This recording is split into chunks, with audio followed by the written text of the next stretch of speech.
Tape identification. This is an interview with Shree Mataji, Nirmala Devi, on the 12th of May 1987. Interview begins 5 seconds from now. Shree Mataji, we've been told that there were 3,000 people at your programs in Sydney and that hundreds rushed forward after the program to speak to you and to shake you by the hand. This is a very unusual thing in Australia. Why do you think this happened? I think there were not 3,000, maybe less, because the hall didn't contain so many people, but there were quite a lot, about 2,000. And they did rush to thank me, and their eyes were glistening with light, and their faces were looking very enlightened and happy, joyous. Because this is the greatest thing that can happen to human beings. In many ages it happens, the rebirth of a person. And they felt the rebirth within themselves, the peace within themselves, and the cool breeze coming out of their own heads. And all that convinced them, and that's why they just came to thank me, out of gratitude, I think. With due respect, Shree Mataji, the world is full of people promising the millennium. And one by one, they're becoming exposed as charlatans and tricksters. How can we know when we're being deluded? I've been telling from 1981. In Australia, I visited 4 times before, every year openly telling people that beware of false people. The first thing to know that you cannot pay for your self-realization, nor you can have any course of it. You cannot do anything about it. It is effortless. How can you pay for anything that is a living process? This is a simple thing which people didn't like that time because they were following some guru or some falsehood. And some of those people who are now exposed came to even hit me with Bible and things like that in the hall because I was saying that you can't take money. But that's not the only thing. The person who talks about God should be able to give you the inner knowledge about your roots. I shouldn't just give you few words or mantras or things like that. He must tell you why he is doing it. What is the purpose of his telling you of some mantras or of some sort of a prayer? If somebody claims something, then he must prove it. Now the first thing that should take place in the modern times is a realization that is being promised, that at this time self-realization will take place. And that's what should happen. Unless and until that happens to you, which is also indicated in other scriptures, that your hands will speak. In Sahajyoga, your hands start speaking. They start indicating what's the problem with you, what's the problem of others. And they also, not only that, but you can get yourself cured, you can get other people cured. Beyond that, you have your peace, your joy, and so many things that you feel that you are transformed. Unless and until these things happen to you, why should you believe people who claim that I am this and I am that?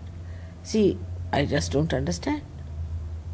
What you're saying sounds almost evolutionary. It sounds almost as though we are on the threshold of some new step in our development. Yes, of course, that's the reason. Today, that's the reason.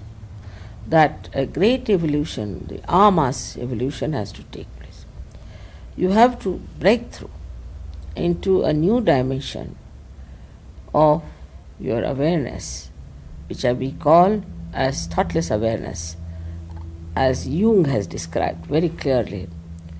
But beyond that is collective consciousness. That is, you become conscious of others and yourself in the whole, like a macrocosm becoming conscious of microcosm. All these things, these people don't even talk, leave alone doing anything about it.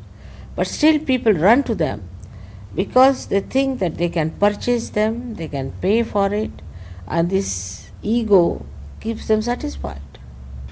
So the human being is not as complete as we like to think so. Are there more stages yet to come? Of course, he is not complete. He has to reach the state which is absolute, where the truth is one, where your nervous system should tell whether it is true or not.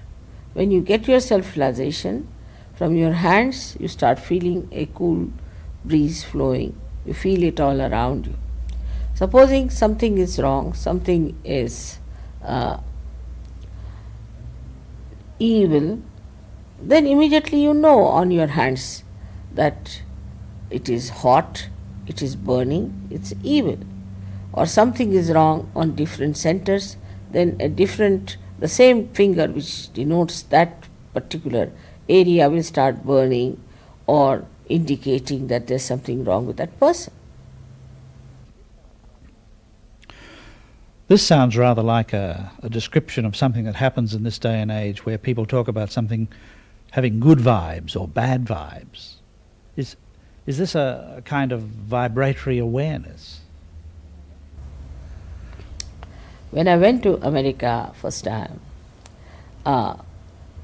in 73, I talked to them about vibrations and told them there are good and bad. And there was a gentleman who had organized my program, and he said, you must get everything, what do you say to that? Absolutely certified. What do you say to that in your... I'm not quite sure. You see, like you get a certificate from the government that this is what you said. Yes, certified is... Certified it like has that. to be corrected. So that this is your own words and your own things. I laughed at him. I said, you see, this is not to be certified. What's the need? Let people use these words. Ultimately, they come to the right thing. Because just by talking about it, it's not going to convince anyone.